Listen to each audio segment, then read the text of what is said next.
సౌత్లో పొంగల్ పోరు ఎలా ఉన్నా ఈ ఏడాది సంక్రాంతికి కోలీవుడ్లో కూడా దాడి తప్పింది. ఆయలాన్ మూవీతో ఈ ఏడాది శివకార్తికేయన్ భారీ ప్రయోగం చేశాడు. కెప్టెన్ మిల్లర్గా ధనుష్ దంచికొట్టాడు. అయితే విజయ్ సేతుపతి మాత్రం మధ్యలో ఊగిసలాడాడు. సో కోలీవుడ్ లో కూడా పొంగల్ పోరు విచిత్రంగానే జరిగినట్లుంది. కోలీవుడ్ లో కూడా ఈ పొంగల్ సినిమాల జాతర దారి తప్పింది. శివకార్తికేయన్ మూవీ ఆయలాన్ ఈ సీజన్ కొచ్చి డిజాస్టర్ గా మారింది. సిల్లీ మూవీ అనేంతగా నెగటివ్ టాక్ తో వీక్ అయింది. రెహమాన్ మ్యూజిక్ కూడా ఈ సినిమాకు మ్యాజిక్ చేయలేకపోయింది. విజయ్ సేతుపతి, కత్రినా కైఫ్ కలిసి చేసిన మూవీ మెరీ క్రిస్మస్ ట్రైలర్ పేలింది. బైలింగ్వల్ సినిమాగా సౌత్, నార్త్ లో రిలీజ్ అయింది. కానీ టాక్ లానే వసూళ్లు కూడా విచిత్రంగా షాక్ ఇచ్చాయి. మెరీ క్రిస్మస్ లో అన్ని బాగున్నాయి, కానీ కావలసిన వినోదమే మిస్ అయిందన్నారు. ఫలితంగా ఇది హిట్ అనే సిట్యువేషన్ లేదు, ఫ్లాప్ అనే పరిస్థితి రాలేదు.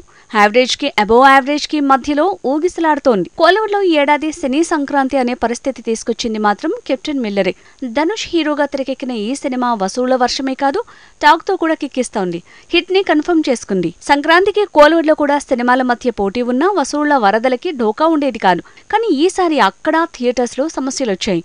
3 మూవీస్ విడుదలైతే కెప్టెన్ మిల్లర్ తప్ప మిగతావన్నీ గాడి తప్పాయి.